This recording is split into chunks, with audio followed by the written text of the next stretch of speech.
Hello students, today we are going to do word meaning and question answer of first chapter, The Best Christmas Present in the World of class 8. So we'll begin with the word meanings. First word is spotted, found, ढूंढा, जैसे author को बक्सा मिला था उस sense में. Scorch marks, burn marks, जले के निशान, कि जो रोल टॉप डेस्क मिला था वो जला हुआ था. रिस्टोर, रिपेयर, मरम्मत करना, उसने जो रोल टॉप डेस्क है उसकी मरम्मत की बाद में. Veneer, a thin layer of plastic और decorative wood on cheap wood, कोई जो सस्ता ख़राब सा लकड़ी होती है उससे हम कोई फर्नीचर बनाते हैं, उसके ऊपर हम जो पेंट करते हैं प्लास्टिक का, उसके लिए हमने वर्ड यूज़ किया है विनीर. टेकन टॉयल ऑन, डैमेज्ड, बर्बाद किया, तो बरसात की वजह से भी रोल टॉप डेस्क बर्बाद हुआ होगा, पानी से बर्बाद हुआ होगा. तो टेकन टॉयल ऑन का मतलब डैमेज्ड, बर्बाद किया. स्टक फास्ट, शट टाइट, अटका हुआ, कि जब उन्होंने रोल टॉप डेस्क का ड्रॉर खींचा तो वो बहुत ज़्यादा अटका हुआ था. स्टक फास्ट था, शट टाइट था, टाइटली बंद था वो, shut tight. Scruples, feeling of hesitation when you do something wrong. Scruples वो फीलिंग के लिए कहते हैं, हम उस फीलिंग को कहते हैं जब हम कोई गलत करते हैं तो हमारे दिल में एक एहसास आता है कि ये चीज़ गलत है. तो वो जो फीलिंग होती है जो गलत काम करने समय हमारे पास आती है, हमारे दिल में आती है, उसके लिए हमने स्क्रपल्स वर्ड यूज़ किया है. बुरा करते समय जो संकोच होता है, जो भावनाएं हमारे दिल में आती हैं.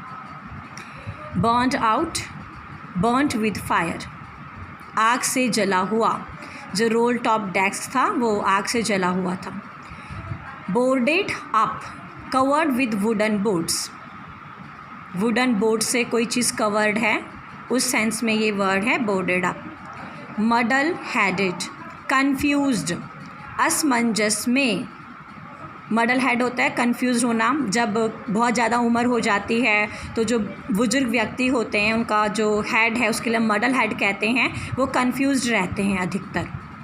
Lit up, became bright with happiness, यहाँ पे कोनी की आँखों के लिए ये बात थी कि जब उसको लगा कि जिम मैक्सफर्सन वापस आ गया है तो उसकी आँखों में खुशी के आंसू थे, तो उनकी जो आंखें थी वो खुशी से जगमगा रही थी. उस सेंस में ये फ्रेज़ यूज़ हुआ है.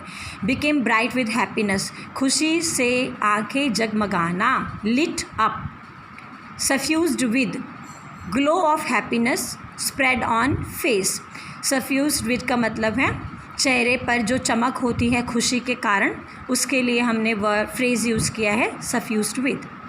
मार्जीपैन, मार्जीपैन एक स्वीट कवरिंग ऑन केक है, एक प्रकार का स्वीट डिश है जो जिम मैक्सफर्सन को बहुत ज़्यादा पसंद था और कोनी उसके लिए ये मार्जीपैन केक बनाती थी. डग आउट, ट्रेंच, खड्डे जहाँ सैनिक छुपते हैं. सो आर्मी में ऐसे डग आउट्स वो लोग करते हैं, खड्डे करते हैं, उन खड्डों में छुपे रहते हैं जब कभी भी युद्ध का समय होता है उन दौरान. Snaps, a German drink, German पेय पदार्थ. सेलो, म्यूज़िकल इंस्ट्रूमेंट, जो हैंस वुल्फ था वो म्यूज़िकल इंस्ट्रूमेंट बजाया करता था आर्मी ज्वाइन करने से पहले, उस सेंस में ये यूज़ हुआ है.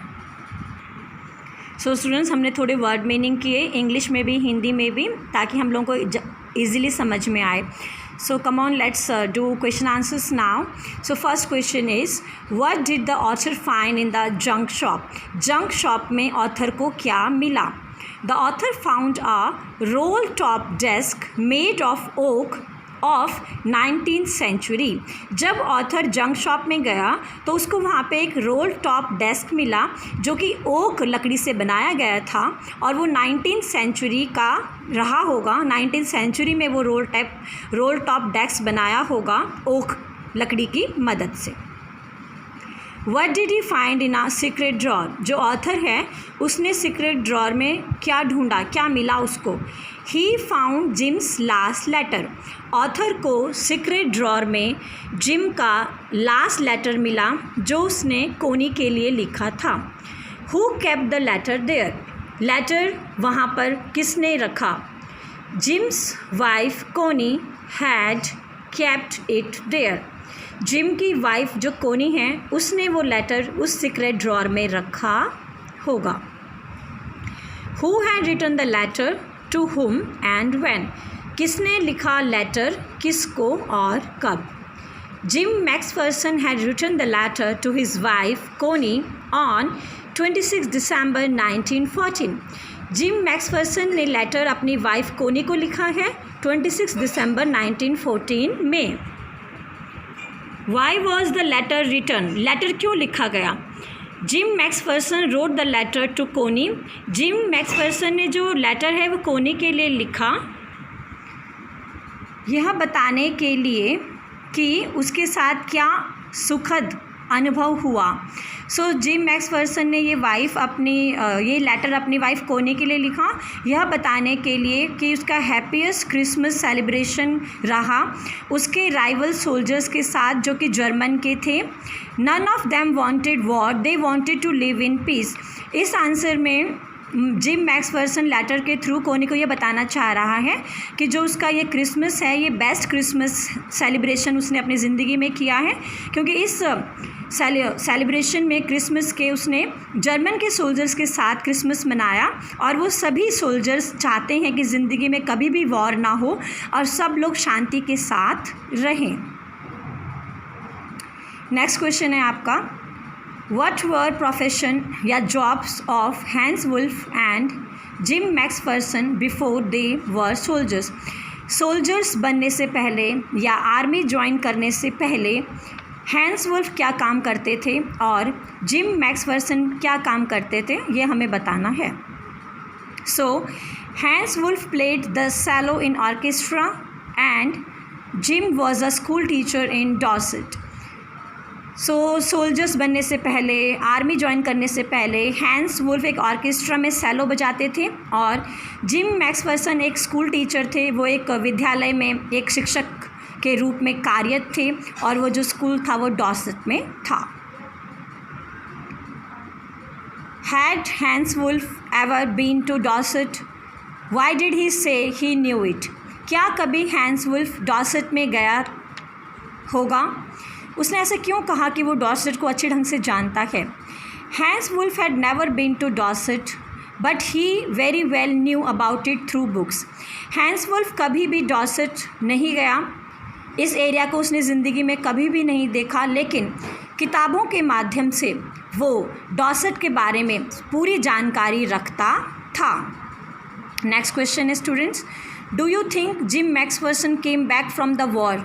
How do you know it? Jim Maxferson did not come back from the war as his wife is living in old shelter house and attendant also said nobody comes to meet her. सो हम ये कहते हैं कि gym मैक्सफर्सन कभी war से आया कि नहीं आया, हमें इस बात का जवाब देना है। इस बात के बहुत सारे जवाब हो सकते हैं, ये डिपेंड करता है स्टूडेंट में कि वो कौन सा जवाब देना चाहते हैं। फ़िलहाल इस आंसर में मैंने ये बताया है कि जिम मैक्सफर्सन युद्ध से कभी वापस नहीं आया क्योंकि वो ओल्ड शेल्टर हाउस में रहती हैं और वहाँ पे जो अटेंडेंट हैं उसने भी यही बताया कि इससे मिलने कभी भी कोई नहीं आता। Why did author go to Bridport? Author Bridport क्यों जाता है? Author went Bridport to give Connie the letter written by her husband Jim Macpherson. जो ऑथर है वो ब्रिडपोर्ट इसलिए जाता है क्योंकि वो कोनी को वो लेटर देना चाहता है जो उसके हस्बैंड जिम मैक्सफर्सन ने उसके लिए लिखा था। हाउ ओल्ड वॉज कोनी? कोनी की कितनी उम्र थी? कोनी वॉज 101 ईयर ओल्ड। कोनी 101 साल की वृद्ध स्त्री थी। जस्ट स्टूडेंट्स, मैंने आपको बताया कि क्वेश्चन 5 का हम एक और आंसर लिख सकते हैं कि जिम मैक्सफर्सन युद्ध से वापस आए कि नहीं आए, और हम ये कैसे बता सकते हैं। हम ये आंसर भी लिख सकते हैं बच्चों, no, Jim Macpherson did not come back from the war as at the end of the story Coney thought author to be Jim and told him to read the letter। हम ये वाला answer भी लिख सकते हैं कि मैक्सफर्सन युद्ध से वापस नहीं आया। ये देखिए, no, Jim Macpherson did not come back from the war as at the end of the story Connie thought author to be Jim and told him to read the letter, क्योंकि एंड में कोनी ने सोचा कि जो author है वही gym मैक्सफर्सन है और उसको कहा कि वो अपना लेटर स्वयं पढ़े.